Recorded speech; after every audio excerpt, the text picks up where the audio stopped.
Hojjamtoonni jaarsoleen biyyaa, haadholeen, obbolaawwan, obboleettiiwwan akkasumas daa'imman koreen barumsa dilbataa maqaa Waaqayyoo isa walitti nu qabeen akkam bultan Ameen. Kan yoonaan nu ga'e umurii keenya fi yeroo keenya waan adda addaa nu fayyadne gubbaa irratti dabarsine keessaa sa'aatii ishii kanammoon guyyaa kanaaf kenninee sagalee isaa akka dhaggeeffannu abbaan keenya Waaqayyoo maal akka nuun jedhu maal akka nu gorsuuf dhaggeeffachuudhaaf kan walitti nu qabe Waaqa abbootii keenya Waaqa qulqullootaa Waaqa keenyas kan ta'e Waaqayyoon maqaan isaa kan galatoome haa ta'u. Daqiiqaan soddomni akka na jalaan xumuramneef akka nagaa isin gaafachuu qabutti ilal jedhaa wantoota kana fayyadamuu hin dandeenyu.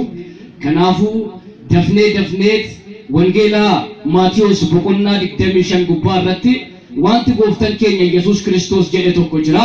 Isa kaasneet maal jechuu isaati? Innaa sana maal ture sagaleen kuni? Har'ammoo sagalee kana keessaa Waaqni abbaan keenya nu immoo maal nu barsiisa isa jedhu daqiiqaa keenyatti fayyadamnee ilaalla. Ammas kaleessa duukaa buutotaa fi raajtota hafuura qulqulluu ergee fi iccitii sagalee isaa banee barsiisa fi isaan barsiisaa kan ture hafuurri qulqulluun har'as nu gidduutti argamee akka beekumsa keenyaa yookaan akka dadhabina keenyaa otoo hin ta'in akka Waaqayyoon jedhetti akka barannu eeyyama Waaqayyoon nuuf haa ta'u.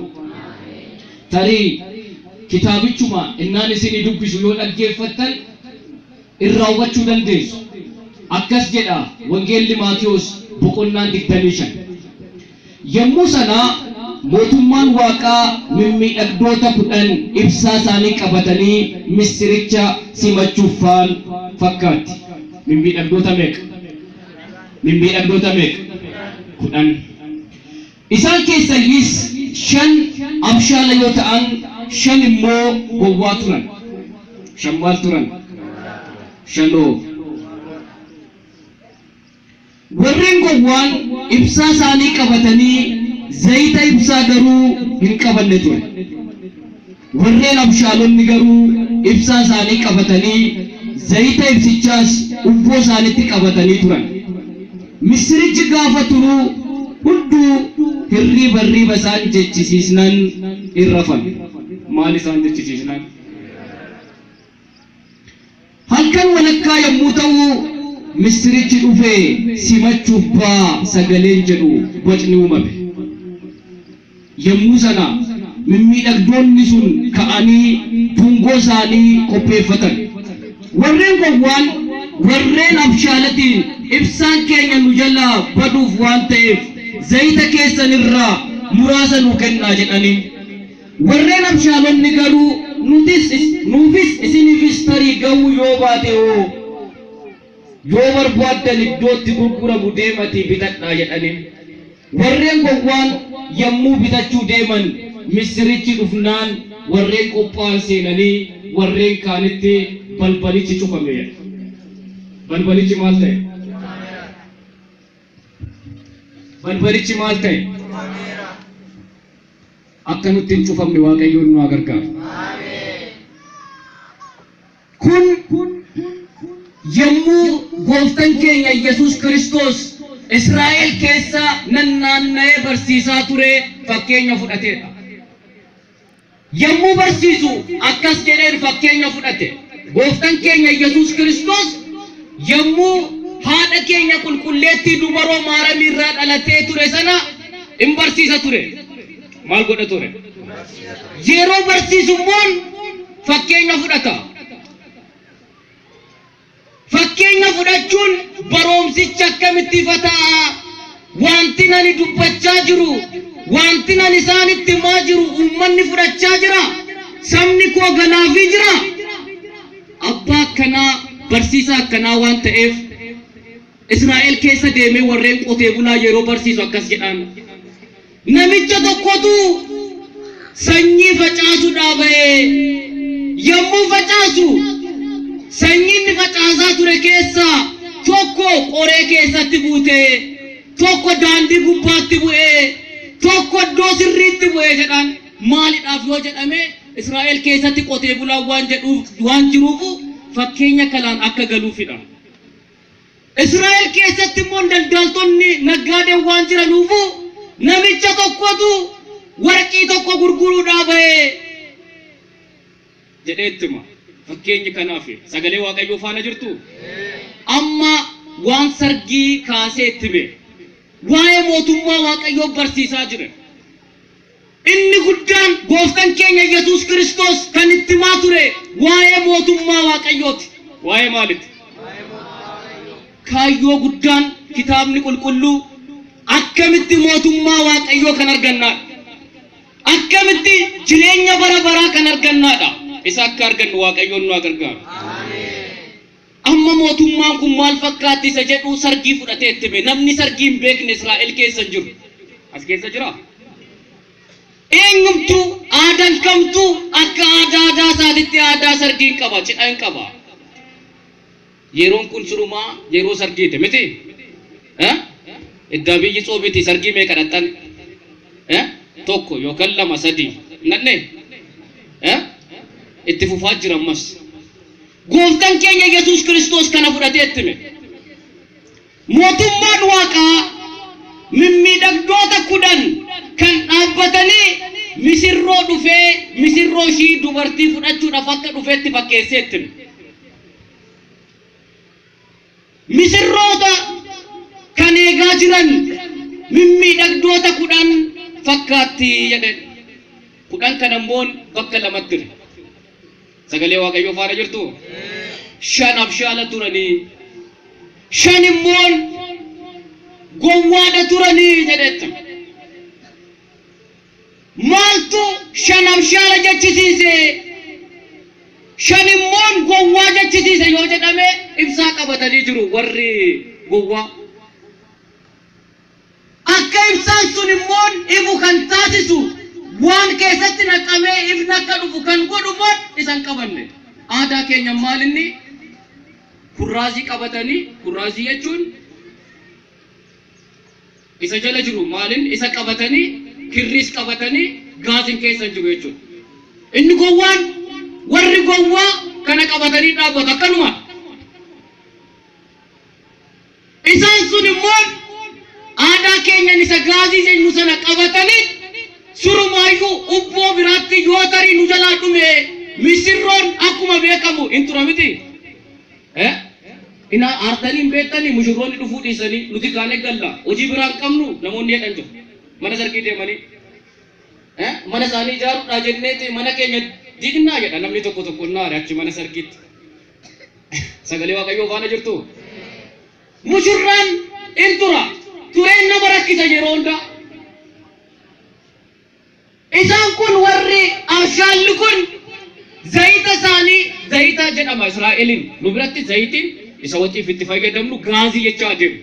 Uma rakkoon hin jiru. Gaazii sana ifaaf akka tajaajilu kan godhu sana ubboo isaaniitti qabatanii turan.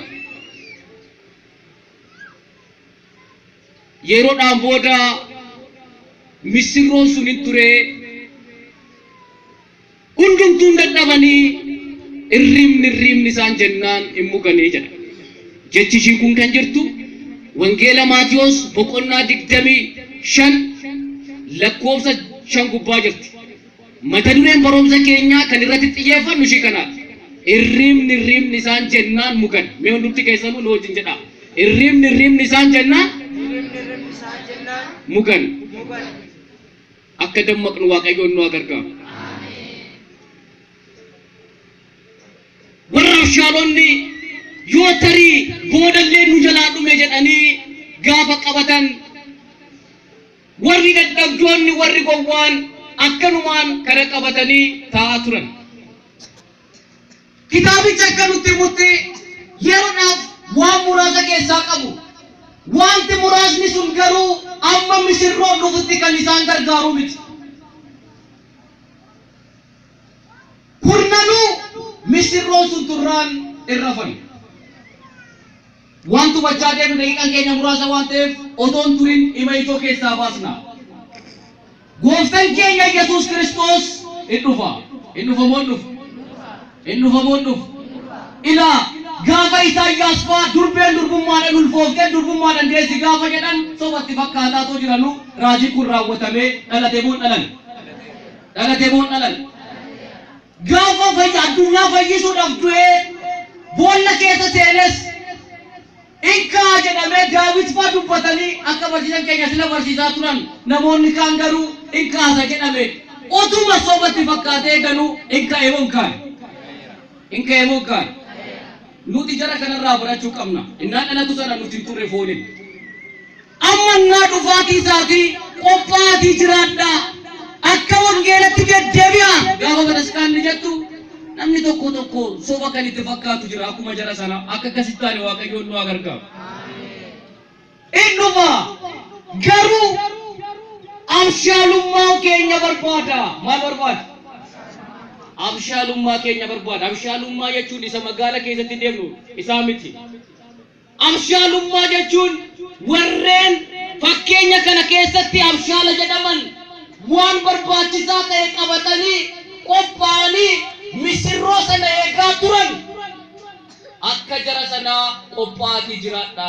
Misirroon akkuma fakkeenya kana keessatti sa'aatiin inni itti dhufu hin beekamne. Yesuus Kiristoosis sa'aatiin inni itti dhufu hin beekamne. Namni beeku jira. Nan dhufa jedhe malee gaafa qidaamee nuun hin jenne. Caamsaa keessa nuun hin jenne. Arfaasaa nuun hin jenne.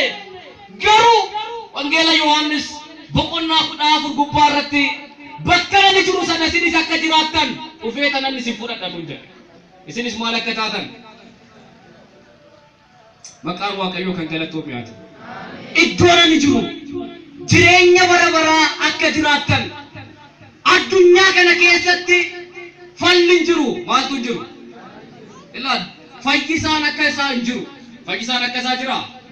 Doktoroonni nuti addunyaa gubbaatti beeknu beekan qarshii keenyatti kennina malee isaan kan nutti himani jaarsummaa taa'u nuyi fi dhibeen keenya gidduutti. Dhibeen keenya balleessan. Cagwaarraa keenyaa miti kan balleessan jaarsummaa ta'aniit cagwaarricha akkas hin tuqne.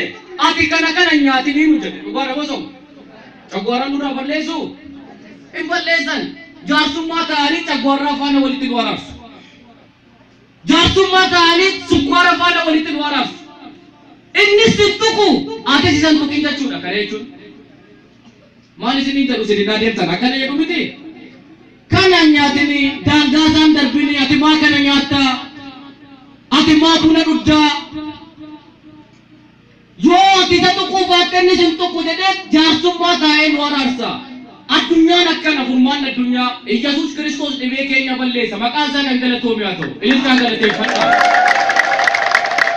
Kanaaf nan dhufaa jedhee yeroo kana fakkeenya kanarraa akkuma laallutti qophaa'uun barbaachisaadha. Abshaala ta'uun barbaachisaadha. Ibsa qabachuu jechuun ibsa yoo ta'e warri abshaallis warri gowwaas of harkaa qabu moo of harkaa hin qaban? Qabu moo hin qaban? Wanti ijoon keessa jirtu zayita sana yookaan gaazii sanaadha. Yeroo ammaa abbootiin mana amantaa keenyaa kutaa kitaaba qulqulluu kana gaafa hiikan ibsaa jechuun wangeela jechuudha. Wangeela maddoon itti lallabamne hin jiru. Taaksii keessa yoo seentan ibsi kitaaba qulqulluutu jira. Baasii keessa yoo seentan hin jira. Garuu nama hojiirra oolchu jechuun zayita akka ifu sana godhu jechuudha. Isin galaa jira. Dhaga'uu qofa miti jedha. Dhaga'uu qofa jechuun namni sagalee Waaqayyoon dhaga'a. Ila warri namanne tarii dhimmaaf yaafa asiin darban nu dhagaa jiru moo jiran? Jiru moo jiran? Gubaa'een kun sagalee Waaqayyoo akka hojiirra oolchuudhaaf immoo akka dhageenyu. Ilaa nuti waan haaraa isinitti himne. Namni waan haaraa isinitti hime akka seera mana amantaa keenyatti manaafiqii jedhamee beekama. Maal jedhama? Waan abbootiin dubbatanii hin beekne yoo dubbate. Waan haaraan hin jiru. Yeroo hundumaa bataskaanni kan nu sossobdu sagalee dhageenyu sana akka ifaa ibsu sana hojiirra akka oolchinudha.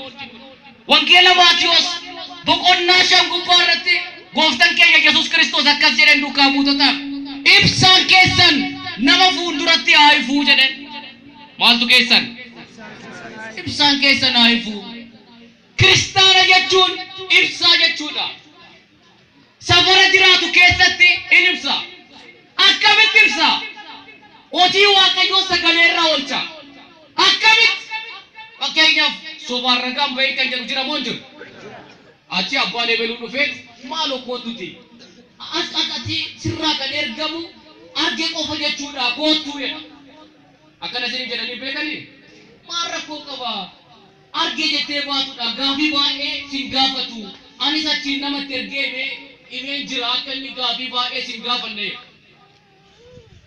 kiristaanni ibsuu yoo barbaade lakki ani kiristaanni immoo sobaan ragaan bahu jedha kiristaanni maal hin godhu sobaan ragaan bahu waan hin argine dubbatu ibsee moo hin ibsine namni kun mandara keessa jiru sanatti ibsa jechuudha jarri nu waan baran illeen jarri nuti taphatan ani meen dhugu ani mee akkanaa nu jiru galgala dhugume garuu ani mee akkanaa nuti immoo dhugaadhaan taanee ani ortodoksiidha ilaalcha jedhurraa addunyaa qaqqabsiisuu qabna akka taanu waaqayyoon nu agargaamu ibsaa ta'uu jechuun akkana jechuudha abshaala ta'uu jechuun akkamitti sagalee waaqayyoo hojiirra oolcha akkuma ibsaa isa ifuu kana jechuudha Yaaqoob akkas jedha Yaaqoob boqonnaa tokko lakkoofsa 22 gubbaa irratti yaa ijoollee koo jedha Yaaqoob maal jedhe in kadhata Yaaqoob ergaasaa gubbaa irratti yaa ijoollee koo sagalee waaqayyoo kan dhageessan qofa osoo hin ta'in hojiirra kan oolchitan ta'a jedha maal ka gootan hojiirra oolchuu jechuun waan araaraa yoo asitti lallabame galanii araaraa bu'u jechuudha waan nagaa yoo lallabame galanii hawaasa jiraatan keessatti nagaa buusu jechuudha wanta nagaan sana hojiitti jijjiiru jechuudha akka kana taanu waaqayyoon nu gargaaru Yaaqoob deebisee akkas jedhe namni sagalee waaqayyoo dhaga'ee hojiirra oolchine nama qaama isaa uumamaa mastaawutiidhaan laalee fakkaataa jedhe maal jechuu akka ta'e beektu fakkeenyaaf namni iddoo teessuma funyaan isaatiin hin jaalanne garuu mama miti hin jaalanne tokko mastaawutiidhaan argee maal gochuu danda'a sirreessuu danda'a yoo innaan nyaatu shiroo wayii iddoo kanatti hafee mastaawutiidhaan argee mastaawutiin sun itti maal jira ilaa iddoo kana waan ta'etu jira dafiitii saamunaa bira deemi riifarii gochaa jira dafiitii bishaan bira deemi jechaanii jira mastaawutiin qaama uumamaa isaan laalataanan isa waaqayyoon hojjete sana laalataanan akkanumatti wallaalu lachuu waa gochuu danda'a funyaan isaa buqqisee as fiduu danda'a Yaaqoob namni sagalee waaqayyoo dhaga'ee hojiirra oolchine nama qaama uumama isaa akkanuma mastaawutii irratti argu fakkaata wallaalu jechuudha namni tokko yeroo hunda dhageenya sagalee waaqayyoo hojiirra akka oolchinu waaqayyoon nu gargaaru jarri kun intaan otoo ciisanii jiranuu dhuma irratti halkan gidduu innaa ta'u sagaleen tokko dhufe misirroon innaa dhufe akkuma aadaa keenyatti sagaleen konkolaataa sagaleen maali akkuma dhaggeeffamu halkan walakkaa misirroon dhufeeti simachuudhaaf ba'aa jedhaman halkan walakkaa suuqiin cufamee dhaqanii innaa bitachuu hin dandeenye qarshii of harkaa qabu jarri kun hiyyeessa hin jedhamne gowwaa jedhaman hiyyeessa jedhaman moo gowwaa jedhaman qarshii hin namne hubannoo dadhaban laphee dadhaban qarshii akka qabani kitaabichi nutti maal jedhee dhaqaniit warra abshaalatiin maaloo nutti gurguraa jennaan nuu kennaa jennaan yoo barbaadan deematii bitadhaa jedhanii qarshii qabu moo qabna namni nama qarshii qabu nu miti deemii bitadhu kan jedhu deemaa bitadhaa jedhaman halkan walakkaa misirroon gaafa dhufu maaloo jedhanii jara kana kadhatan gana hirkattummaa nama gubbaa irratti gaafachuu eegalan namoonni tokko jiru halkan gubbaa namoota akka Baataawii Gabramaariyaam fa'a abbaa naa kadhadhaa yeroo hunda ofiin kadhatu be gaaf tokkollee bataskaara dhufeen kadhatu Gizoon duma abbaa kana naa godhaa. Abbaa naa kadhadhaa. Abbaa koottatti akkas godhaa. Hirkattummaa jechuudha. Jarri kun maal jedhan?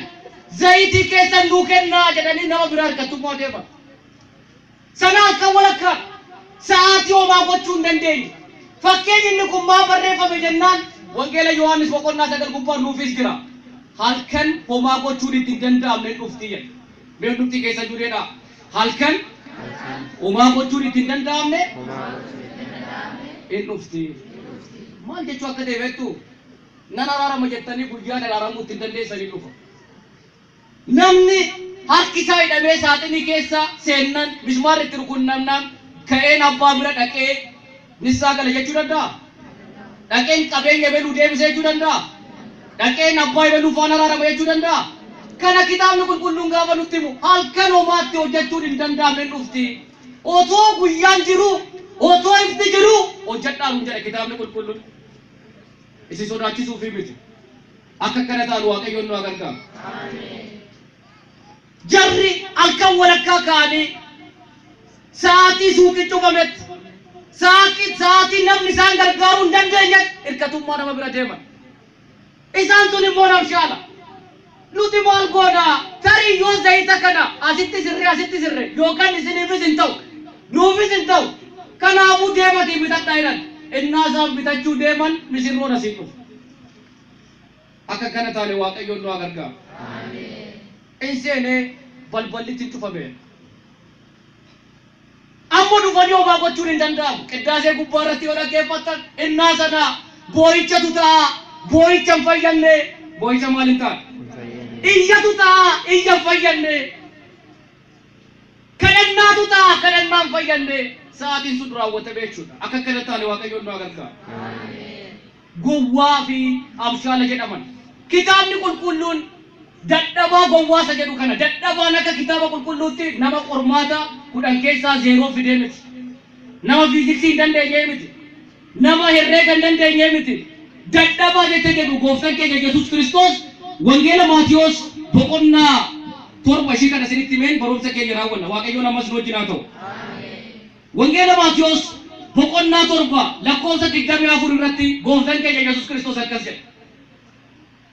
Namni jecha koo dhaga'ee hin raawwanne namicha mana isaa cirracha gubbaa irratti yookaan ashawaa gubbaa irratti ijaare fakkaataa jedha. Maal irratti kan ijaare? Ashawaa. Ashawaa dhuma gubbaa irratti namichi ijaare. Namni sagalee koo dhaggeeffatee karaa hojiitti hin jijjiirre namicha mana isaa ashawaa gubbaatti ijaare fakkaataa. Bubbeen hin dhufe, bokkaan hin dhufe. Fudhatee deemee jedhe. Akka kana taane Waaqayyoon nu gargaaru. Namni sagalee Waaqayyoo irra dhaabbanne hin kufa. Ijoolleen keenya baay'een sanbata timirti beetiin koorsii sirriitti barachuu qabu. Dibbee guutuu reebaa oolaniit abbootiin akkas jedhu. Ijoollee sanbata timirti beetiin si'a tokko Waaqayyoon nu baraaru maatamii isaanii guutan jiru.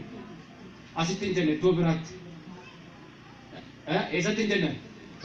Dabrii isa kanatti hin jenne. Kanaan dura namni wayii Harar deemet Hararitti xiqqaa guddaa nama barbaade haa ta'u namni caatii arginaan abeet jedhama Hararitti. Akka aadaa biyyattiitti fudhatamaa dhufeera. Achi lallabaan tokko deemee namoonni caatii nyaatan mootummaa Waaqayyoo waan seentan isinitti hin fakkaatinaa abiddi isaa kan hin banne raamoon kan hin dhaamne achi keessa buutu jennaan namichi inni tokko ka'ee qoy karaa kamiin baatee biyya keetti akka galtu argita jedhee. Innaa barsiisnu asitti hin jenne jechaadha. Dhuguma asitti hin jenne maal jechuu barbaadanii jecha maaliin yaadadhee abbootiin maal jedhu namni dibbeerra dhaabbatee hin kufaa jedhu. Namni maalirra dhaabbate? Dibbeen hojiidhuma isaatti nama kuffisa. Namni asirra dhaabbachuu danda'a? Hin kufa. Namni kitaaba qulqulluurra dhaabbatee hin kufuudha. Akkana jechuun koottatti irra dhaabbadha jechuun miti. Kanarras. Garuu kan akka lafaatti tolaallee isa kamtu diriiradha. Kaleessa fakkeenya tokko barsiisan qixxeessan nutti himee jira. Akkuma fakkeenya sanaatti barsiisu abbootiin kitaaba qulqulluurra dhaabbadhaa gaafa jedhan amantiin keessan kitaaba qulqulluutiin yoo ta'e umtuu isin kuffisuu hin danda'u jechuu isaanii. Umtuu maal isin gochuu danda'u? Akkanumaan dhuftanii namni tokko iddoo biraatti ammasii dibbeen naaree waan bataskaanicha raajiba qabu fakkaata akka tarsoo wayi koorsiin baratan kitaaba qulqulluun baratan kanaaf abbootiin maal jedhu namni dibbeerra qofa dhaabbate yoo jiraata hin kufaa maalta kanaafuu gooftaan keenya Yesuus Kiristoos akkas jedhe namni sagalee koo dhaga'ee hojiirra hin oolchine namicha cirracha gubbaa irratti mana isaa ijaare fakkaata bubbeen hin dhufe lolaan hin dhufe jalaa haree deemee jedhe namni immoo sagalee koo dhaga'ee karaa hojiitti jijjiiru namicha mana isaa dhagaa cimaa gubbaatti ijaare fakkaata bubbeen hin dhufe lolaan hin dhufe manicha sochoosuu dadhabe maal gochuu dadhabe akkan akka taanu waaqayyoon nu gargaara kanaafuu kitaabni qulqulluun qabeenya keenya ni miti dadhabaadhu kan nuun jedhu gowwaa kan nuun jedhu beekumsa keenya ni miti sagalee waaqayyoo gochuu fi gochuu dhiisuu irratti kanaafuu fakkeenyi kun kan nuyi barreeffameef haala kanaatii fi gooftaan keenya Yesuus Kiristoos hin dhufaa qophaatii jiraadhaa maal ta'aa jiraadhaa wangeela Maatiyos boqonnaa 24 lakkoofsa 45 gubbaa irratti gooftaan keenya Yesuus Kiristoos dhufaatiin koo jedhe dhufaatii isaan naa dubbatu akkuma hattuun isinitti dhufu ta'a akka hattuun naa jedhu gooftaan keenya Yesuus Kiristoos akkas jechuu miti hattuun halkan keessaa sa'aatii meeqatti akka dhuftu beektu himatee dhufa halkan keessaa sa'aatii 6tti dhufa innaan immoo kun hattuu miti keessummaadha nan dhufaa hattuun halkan keessaa sa'aatii meeqatti akka dhufu beekamu otoo namichi hattuun halkan keessaa sa'aatii meeqatti akka itti dhufu beeke qophaa'ee teegayyuu jedhe maal ta'e teegayyu qophaa'ee teegayyu isinis akkanuma sa'aatii isaan beektanii qophaatii jiraadhaa jedhe maal ta'a jiraadhaa qophaatii jiraadhaa qophoofnee jiraannee mootummaa isaa qulqulloonni dhaalan mootummaa isaa darbine akka dhaallu miseensa isaa akka taanu waaqayyoon nu gargaaru kan nu wajjin ture kan nu barsiise waaqni abbootii keenya waaqayyoon maqaan isaa kan galatoomee haa ta'u wasbaat ለእግዚአብሔር ሆራ ቡላ